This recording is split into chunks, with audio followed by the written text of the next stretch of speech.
برحمتك يا عزيز يا غفار يا كريم يا ستار يا رحيم يا جبار يا خالق يا بر.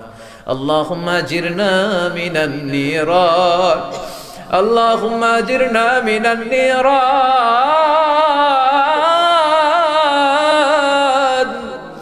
اللهم اجرنا من النيران، اللهم اجرنا من النيران بحرمة القرآن. اللهم اجعل القرآن العظيم ربيع قلوبنا ونور صدورنا وجلاء أحزاننا وذهاب همومنا وغمومنا، واجعله شفيعنا يوم الحساب، وارزقنا تلاوته آناء الليل وأطراف النهار. ربنا ظلمنا أنفسنا وإن لم تغفر لنا وترحمنا لنكونن من الخاسرين.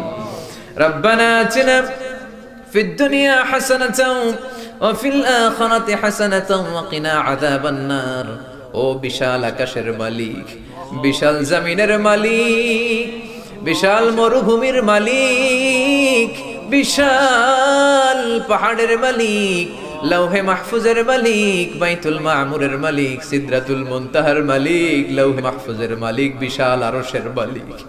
তোমার আকাশ বাতাস, তোমার চন্দ্র সূর্য, তোমার পাহাড় পর্বত আরশের তুলনায় আমাদের হাত দুইখানা বড় ছোট্ট গো আল্লাহ। ছোট দুটি হাত পেতে বুক ভরা আশা নিয়ে তোমার শাহী দরবারে এই গহীন রাতে তোমার পেয়ারা বান্দাদেরকে নিয়ে ভিক্ষুকের মতো, নাদানের মতো, মূর্খের মতো হাত তুললাম। আমাদের হাত দুইখানা কবুল আর মঞ্জুর করে দাও। আকাশের নিচে জমিনের উপরে আমাদের চেয়ে বড় কোনো গুনাহগার আর দ্বিতীয়টা নাই। এমন কোনো গুনাহ নাই যে আমরা করি নাই, সগীরা কবিরা, জেনে না জেনে, ইচ্ছায় অনিচ্ছায়, শিরকি বেদাতি, বন্ধুর পাল্লায় পড়ে, শয়তানের ধোঁকায় পড়ে হাজার হাজার গুনাহ করেছি। তোমার দরবারে আমরা ক্ষমা চাই, তওবা করলাম, আমার জীবনে গুনাহ করব না। রব্বুল আলামিন আমাদের মাসুম বানিয়ে আমাদেরকে তুমি মাফ করে দাও। আমাদের আব্বা আম্মা, দাদা দাদি, নানা নানি, চাচা চাচি, খালা খালু, মামা মামি, শ্বশুর শাশুড়ি, পাড়া প্রতিবেশী, দেশি খেসি, সবাইকে তুমি মাফ করে দাও। আমাদের যত আত্মীয় স্বজন 3.5 হাত কবরের বাসিন্দা, তাদের কবরগুলোর জান্নাতুল ফেরদাউসের বাগান বানিয়ে দাও। রব্বুল আলামিন, জানি না আমার কোন ভাইয়ের এখানে আব্বা বেঁচে নাই, কোন ভাইয়ের আম্মা বেঁচে নাই, কোন ভাইয়ের দাদা বেঁচে নাই, কোন ভাইয়ের দাদি বেঁচে নাই, কোন ভাইয়ের নানা বেঁচে নাই, নানি বেঁচে নাই। এমন হতে পারে রে মাওলা, আব্বা আম্মা, দাদা দাদি, নানা নানি কেউ নাই।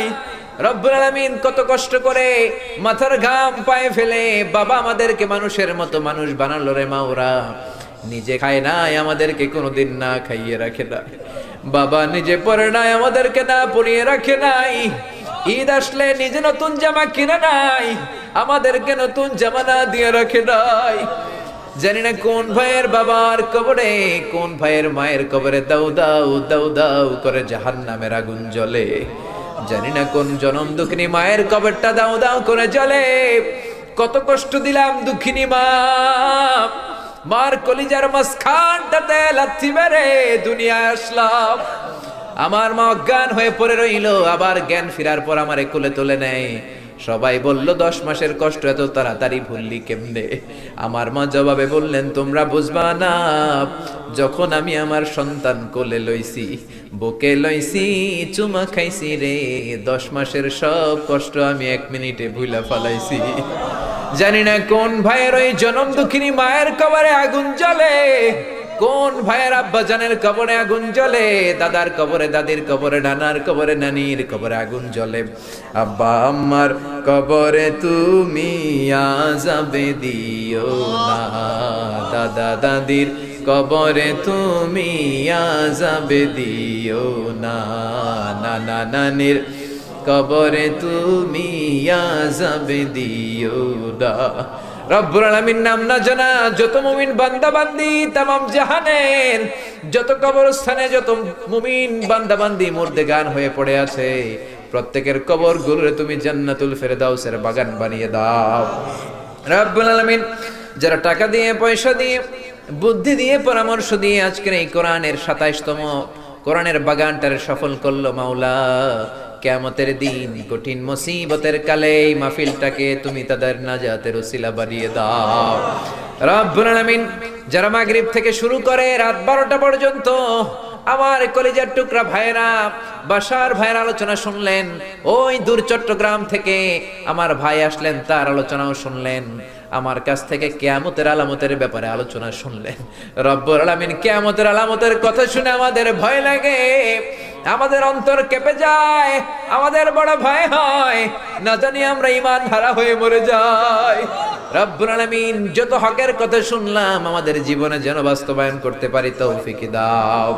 আমার যে ভাইরা এখানে ব্যবসা করে ব্যবসায় বরকত দাও, আমার যে ভাইরা চাকরি করে চাকরিতে বরকত দাও, আমার যে ভাইরা দেশের বাইরে প্রবাস জীবন কাটায় তারা যেন সহি সালামতে থেকে দেশে অর্থ পাঠাতে পারে তৌফিক দাও। মাহফিল কমিটি থেকে দোয়া চাওয়া হয়েছে, অনেক প্রবাসী ভাইরা দোয়া চেয়েছে মাওলা, তাদের মনে কি আশা কি বাসনা আমি জানি না, তোমার জানার বাকি নাই। রব্বুল আলামিন, প্রবাসী যেই ভাইরা আছে মনের নেক মাকাসেদ পূরণ করে দাও।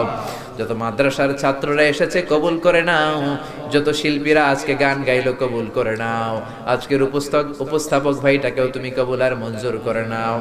রব্বুল আলামিন, অনেক মাদ্রাসার ছাত্ররা এসেছে, প্রাইমারি স্কুলের টিচাররা এসেছেন, মুয়াজ্জিন সাহেব, ইমাম সাহেব, খতিব সাহেব, কওমি মাদ্রাসা, আলিয়া মাদ্রাসার শিক্ষক, হাই স্কুলের শিক্ষক ভাইরা এসেছে, কলেজের প্রফেসররা এসেছে, প্রশাসনের লোকেরা এসেছে, মা বোনেরা যাদের কানে আমার মাইকের আওয়াজ যায় তারাও তো দুই হাত তুলে তোমার দরবারে কাঁদে রে মাওলা। তোমার কি একটু মায়া লাগে না? তোমার কি একটু দয়া লাগে না? রব্বুল আলামিন, এই মাহফিলের প্যান্ডেলে ঢোকার আগে যেমন করে আমাদের গুনার বস্তাগুলো নামিয়ে নিয়েছো, যাওয়ার সময় গুনার বস্তা আর কাঁধে তুলে দিও না। রব্বুল আলামিন, যতদিন এই জমিনে থাকবো তোমার গোলামি করে বাঁচার তৌফিক দাও। আমরা তোমার গোলাম, শুধু আমরাই গোলাম না, গোলামের ঘরের গোলাম, বান্দির ঘরের গোলাম। আমার বাবাও তোমার গোলাম, আমার মা তোমার বান্দি, আমাদের মাথার চুলের ঝুঁটি তোমার কুদরতি হাতের মুঠোয়, তুমি যা চাও তাই করতে পারো। আমার প্রাণের ভাইয়েরা কোরআনের প্রেমে প্রেমিক হয়ে দুনিয়ার কোন আকর্ষণে নয়, মহাবিশ্বের মহাগ্রন্থ আল কোরআনের প্রেমে আকর্ষিত হয়ে রাত 12টা পর্যন্ত চোখের পানি ছেড়ে তোমার দরবারে হাত তুলে রেখেছে মাওলা। আমার সবগুলো ভাই আর বোনদেরকে তুমি কবুল আর মঞ্জুর করে দাও। এলাকার যুবক ভাইদেরকে তুমি সাইয়েদনা ওমরের মতো, হামজার মতো, খালিদ ইবনে ওয়ালিদের মতো কবুল আর মঞ্জুর করে নাও। এলাকার মা বোনদেরকে ফাতেমার মতো, আয়েশার মতো, আসিয়ার মতো কবুল আর মঞ্জুর করে নাও। এলাকার প্রত্যেকটা ফ্যামিলিকে তুমি জান্নাতি ফ্যামিলি হিসেবে কবুল আর মঞ্জুর করে দাও। রব্বুল আলামিন, যারা কোরআনের কথা বলতে যে এই দেশে মাজলুম তাদের তুমি হেফাজত করো। যতদিন বাঁচি হকের কথা যেন বলতে পারি, কোরআনের হক কথা যেন ছড়িয়ে দিতে পারি, তুমি তৌফিক দাও। কয়দিনের হায়াত নিয়ে এসেছি আমাদের কেউ জানা নাই, জানি না কোন দিন মালাকুল মাউতের হাতে ধরা পড়ে যায়, জানি না কোন দিন ওই মসজিদের মাইকে বলা হবে অমুক এলাকার অমুক ভাই আমাদের মাঝে দুনিয়ায় ডাক, জানি না কোন দিন কাফনের সাদা কাপড় দিয়ে আমার দেহটারে পেঁচ দেয়া হবে। এই দুনিয়ায় আসার একটা সিরিয়াল আছে, যাওয়ার কোনো সিরিয়াল নাই। আসার সময় তুমি দাদা পাঠাও, তারপরে বাবা, তারপরে ছেলে, তারপরে নাতি, কিন্তু যাওয়ার সময় মাঝে মাঝে দাদার আগে নাতি চলে যায়, যাওয়ার সময় মার আগে মাঝে মাঝে মেয়ে চলে। শুধু অসুস্থরাই মরে না, সুস্থরাও মরে যায়। শুধু বৃদ্ধ বৃদ্ধারা মরে না, মাঝে মাঝে দেখি যুবক যুবতীরাও মরে যায়। হসপিটালের শুধু রোগীরাই মরে না, মাঝে মাঝে শুনি ডাক্তাররাও মরে যায়। রব্বুল আলামিন, কয়দিনের হায়াত নিয়ে এসেছি জানি না, যতদিন বেঁচে থাকি কোরআন মেনে বিশ্বনবীর সুন্নাহ মেনে চলতে পারি তৌফিক দাও। আমার এই বাংলার জমিনের উপর তুমি তোমার খাস রহমত আর বরকত নাজিল করো। এই বাংলার 56,000 বর্গ মাইলের প্রতিটা ইঞ্চি মাটিকে তুমি কোরআনের ঘাঁটি হিসেবে কবুল করে দাও। মৃত্যুর পূর্ব মুহূর্তে ওই বিশ্বনবীর শেখানো মধুর কালিমাটুকুন জপতে জপতে ঈমান নিয়ে যেন আমরা সবাই বিদায় নিতে পারি। লা ইলাহা ইল্লাল্লাহু মুহাম্মাদুর রাসূলুল্লাহ সাল্লাল্লাহু